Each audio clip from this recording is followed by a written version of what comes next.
बच्चों कैसे हैं? एग्ज़ाम नज़दीक आ चुका है। उम्मीद कर रहे हैं कि आप लोग मन से दिल लगाकर घर पे पढ़ रहे होंगे। बच्चों, इस समय सबसे क्रूशियल टाइम आप लोगों के लिए सुबह का टाइम है। आप लोग सुबह उठें और मन लगाकर पढ़ें। हम लोग कल हिंदी गद्यखंड का दूसरा पाठ पढ़े थे, विष के दांत। आज हम लोग हिंदी गद्यखंड का पाठ 3 पढ़ेंगे और इस अध्याय का अभिव्यय क्वेश्चन जानने के लिए वीडियो के अंत तक बने रहें। अध्याय को शुरू करने से पहले हम सब लेखक परिचय देखेंगे। पाठ का नाम है भारत से हम क्या सीखें। यह एक भाषण है जिसे मैक्स मूलर ने लिखा था।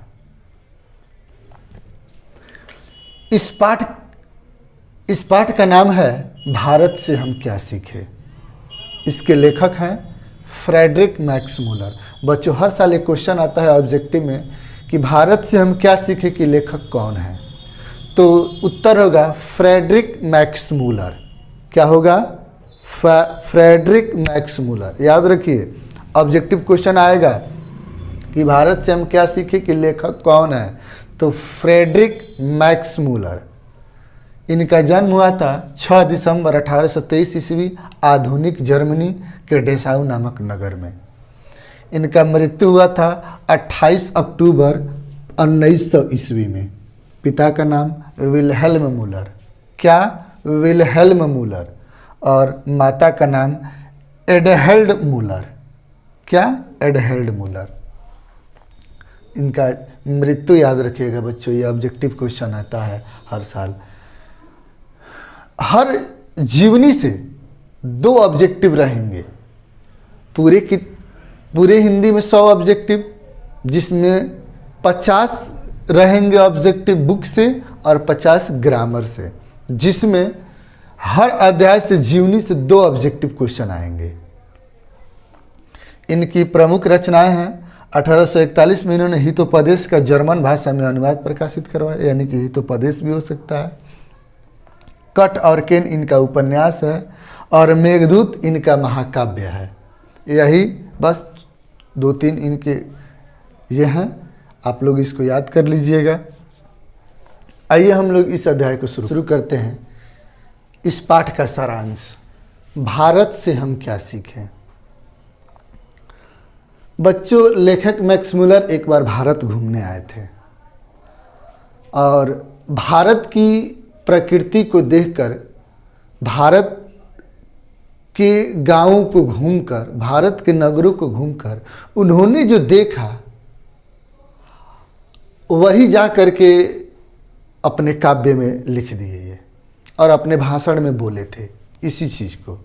तो इन्होंने इस पाठ में भारत की खूबियों और भारत का बहुत बखान किया है कि भारत ऐसा देश है, भारत वैसा देश है। बस भारत का तारीफ है इसमें। तारीफ समझ रहे हैं ना, बड़ाई। तो आइए हम लोग देखते हैं कि लेखक मैक्स मूलर भारत का किस तरीके से बड़ाई किए हैं। लेखक जिस समय भारत घूमने आए थे, सच में उस समय भारत का प्रकृति बहुत सुंदर था। चारों तरफ जंगल थे, प्रकृति से परिपूर्ण था भारत। तो लेखक कहते हैं कि समस्त भूमंडल में, अर्थात पूरी पृथ्वी पर, अगर प्रकृति और प्राकृतिक संपदा से परिपूर्ण देश अगर कोई है तो भारत है। पूरी पृथ्वी पर कह रहे थे कि अगर सबसे सुंदर और प्राकृतिक संपदा से चीज भरपूर्ण, परिपूर्ण अगर कोई देश है तो भारत है। भारत की प्रकृति को देख कर वो कहे थे कि भारत पर ही स्वर्ग है। भारत पर स्वर्ग की छटा यहाँ देखने को मिलती है। सच में उस समय भारत का जो प्रकृति था वो बहुत सुंदर था। चारों तरफ जंगल, बागीचे, पेड़ पौधे, लोगों का ग्रामीकरण में रहना, गांवों के हिसाब से कृषि करना, अपने आप में मस्त रहना। वो बैल वो हल फावड़ा लेकर के जाना, दिन भर खेती करना, ये अपने आप में एक आश्चर्य था और ये नज़ारा बहुत सुंदर लगते थे। आज भी हम लोग किसी शहर में चले जाएं जहाँ पुरातत्विक चीज़ें रखी हुई हैं, वहाँ शीशा में ये भी दिखाया जाता है एक किसान है हल लेकर के और खेत जोत रहा है, ऐसे दृश्य को दिखाया जाता है, क्योंकि ये सब मेमोरेबल चीज़ हैं और ऐतिहासिक चीज़ें सुंदर होती हैं। तो उस समय का प्रकृति वास्तव में बहुत सुंदर था। साथ ही लेखक ये कहते हैं कि चाहे बंगाल, चाहे हिमालय हो, चाहे भारत की नदियां हों, गंगा, ताप्ती, सरस्वती, अपने आप में ये प्रकृति की विशाल कथाएं कहती हैं। चाहे भारत की संस्कृति हो, सभ्यता हो, महाकाव्य हो, अपने आप में एक इतिहास है।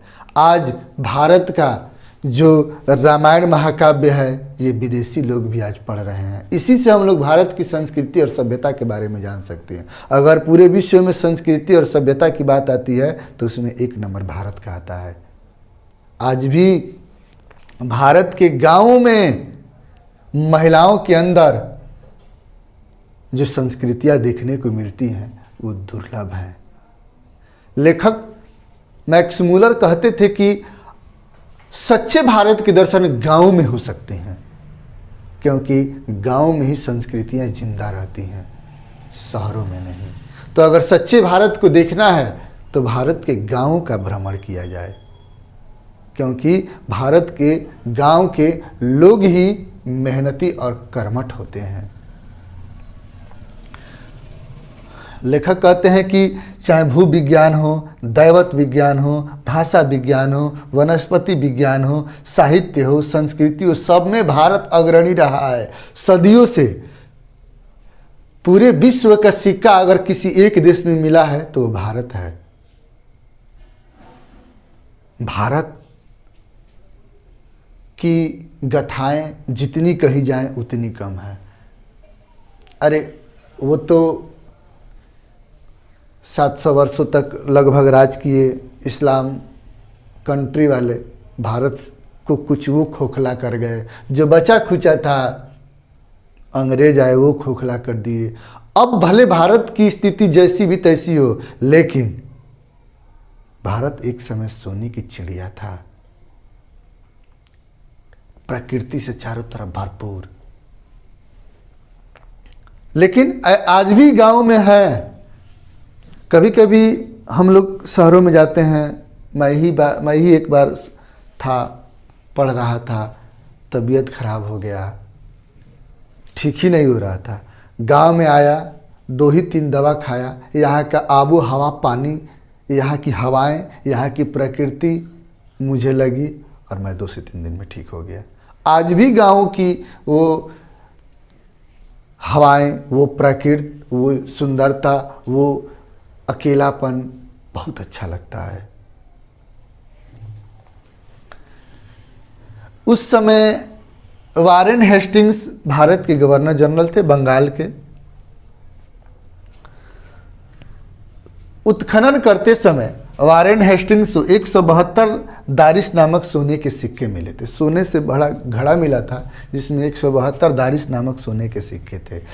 वारेन हेस्टिंग्स ने इसे company, east India company, England में, ब्रिटेन में भेज दिए ताकि इसे स्मारक के तौर पर पुरातत्व के ऐतिहासिक दृष्टि से देखते हुए इसे रख दिया जाएगा।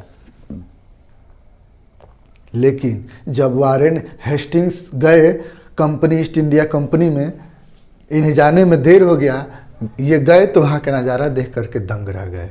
ये जो सिक्के भेजे थे पुरातत्व ऐतिहासिक दृष्टि से उन्हें रखने के लिए, उन्हें ईस्ट इंडिया कंपनी के निदेशक कनिंघम ने जला दिया था, मतलब गला दिया था, गला करके और उसे किसी और धातु में परिवर्तित कर दिया था। ये इस घटना से वारेन हेस्टिंग्स बहुत दुखी हुए, क्योंकि ये दुर्लभ सिक्के थे, ये भारत में मिले थे। बनारस में उत्खनन करते समय इसे वारेन हेस्टिंग्स संभाल करके रखना चाहते थे। ऐतिहासिक दृष्टि से इस घटना से बहुत दुखी थे वारेन हेस्टिंग्स। केवल इतना तक ही भारत सीमित नहीं है, भारत की जो संस्कृत भाषा है, ऐसा कहा जाता है कि वो सभी भाषाओं की जननी है। संस्कृत शब्द से ही सारी भाषाओं का जन्म हुआ है। जैसे कवि कहता है कि लैटिन का इग्निस शब्द, इसका मतलब होता है आग, संस्कृत के अग्नि शब्द से निकला हुआ है। ठीक वैसे ही लैटिन संस्कृत का मूसक शब्द लैटिन में मूस कहा जाता है। इससे यह साबित होता है कि संस्कृत ही सभी भाषाओं की जननी है और संस्कृत का उदय भारत में हुआ है। संस्कृत को देव भाषा भी कहा जाता है। संस्कृत भारत की बहुत पुरानी भाषा है। और भी बच्चों, इस अध्याय में लेखक मैक्स मुलर ने भारत की बहुत विशेषताओं का उल्लेख किए हैं। हम लोग शॉर्ट फॉर्म में इतना ही जान लेते हैं और इस अध्याय का वीवीआई क्वेश्चन जानने के लिए डिस्क्रिप्शन में ज़रूर जाएं और वहां पर जा करके क्वेश्चन आंसर को देख लें और उसका स्क्रीनशॉट ले करके याद कर लें। वीडियो अच्छा लगे तो लाइक या सब्सक्राइब जरूर करें।